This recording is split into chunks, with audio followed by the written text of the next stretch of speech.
क्या तुर्की में आने वाला ज़लज़ला एर्दोगान के 20 साला इक़्तिदार के खात्मे का सबब बन सकता है?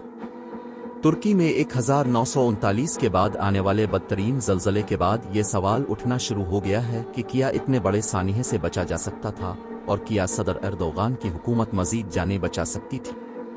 वाज़ेह रहे कि तुर्की में इंतखाबात होने वाले हैं और एर्दोगान का 20 साला इक़्तिदार भी दांव पर लगा हुआ है। सदर रजब तैयब एर्दोगान ने एतराफ़ किया है कि ज़लज़ले के बाद इमदादी कामों में कोताही हुई, लेकिन ज़लज़ले से मुतासरा इलाकों का दौरा करते हुए उन्होंने इसके लिए तकदीर को ज़िम्मेदार ठहराया।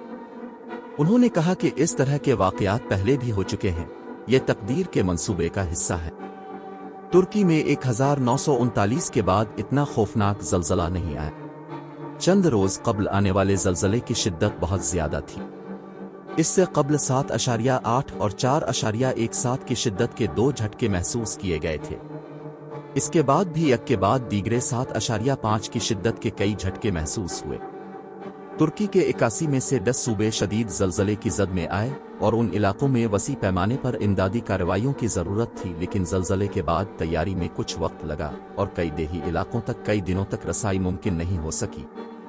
इब्तिदाई ताख़ीर के बाद 30,000 पेशावर इमदादी कारकुन और रज़ाकार तैयार हो गए, जबकि दूसरे ममालिक से इमदादी कारकुनों टीमें भी पहुंच गईं। ज़लज़ले से कम अज़ कम 6,000 इमारतें तबाह हो चुकी हैं। तुर्की की डिज़ास्टर अथॉरिटी के कई मुलाज़मीन खुद ज़लज़ले में फंस गए थे। ज़लज़ले के बाद के इब्तिदाई चंद घंटे इमदादी कामों के हवाले से बहुत अहम थे, लेकिन सड़कें टूट फूट का शिकार थीं, जिसकी वजह से इमदादी कारकुनों को मुतासरा इलाकों तक पहुंचने में कई घंटे लग गए। तुर्की में ज़लज़ले आते रहते हैं, लेकिन इस ज़लज़ले के बाद एक रज़ाकाराना इमदादी तंजीम के बानी ने कहा कि इस बार रिलीफ ऑपरेशन में सियासत आड़े आ रही है। सदर एर्दोगान ने एतराफ़ किया है कि ज़लज़ले में फंसे लोगों की तलाश का काम इतनी तेज़ी से नहीं हो सका जितना हुकूमत चाहती थी, लेकिन उनके मुताबिक उस वक्त दुनिया की सबसे बड़ी सर्च एंड रेस्क्यू टीम तुर्की में काम कर रही है। गुज़िश्ता कई बरसों से तुर्की में लोगों को बड़े ज़लज़लों से खबरदार किया जा रहा है, लेकिन बहुत कम लोगों को अंदाज़ा था कि यह मशरक़ी अनातोलिया फ़ॉल्ट से मुत्तसिल इलाके में आएगा, जो पूरे जुनूब मशरक़ी तुर्की में फैला हुआ है। अब तक शुमाली फ़ॉल्ट में बड़े ज़लज़ले आ चुके थे। इस्तांबुल यूनिवर्सिटी में जियोलॉजिकल इंजीनियरिंग के प्रोफेसर नासी गिरवर ने इस खतरे को इस वक्त भांप लिया था जब जनवरी 2020 में मौजूदा मरकज़ के शुमाल मशरिक़ में ज़लज़ला आया। उस वक्त उन्होंने अदियामान और कोहराम नुमारास शहर में ज़लज़ले का इम्कान ज़ाहिर किया था।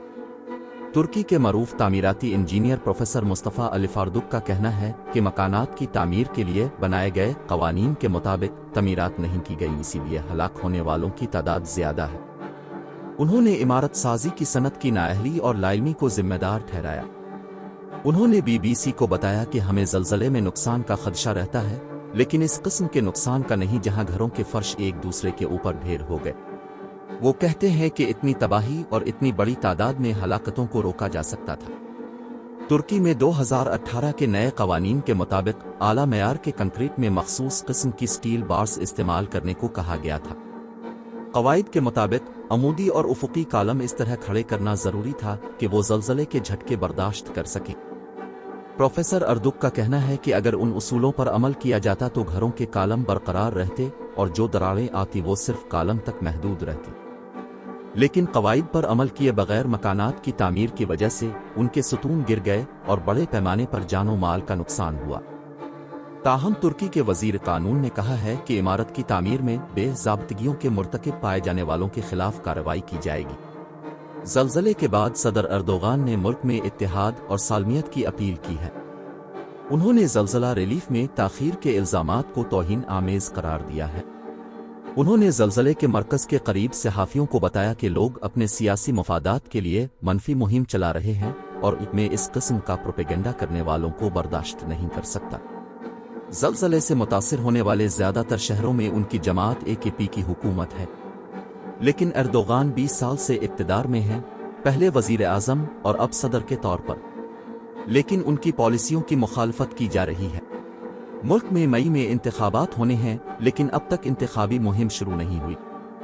कनलदार ओगलू अपोजिशन की 6 जमातों में से एक की क़यादत करते हैं और इस इम्कान का इजहार किया जा रहा है कि अपोजिशन जमातें मिलकर एर्दोगान के खिलाफ मुश्तरका उम्मीदवार खड़ा कर सकती हैं।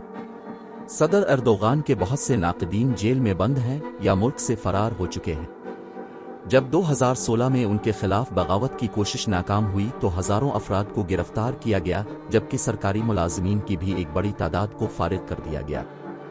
क्या एर्दोगान इक़्तिदार से महरूम हो सकते हैं?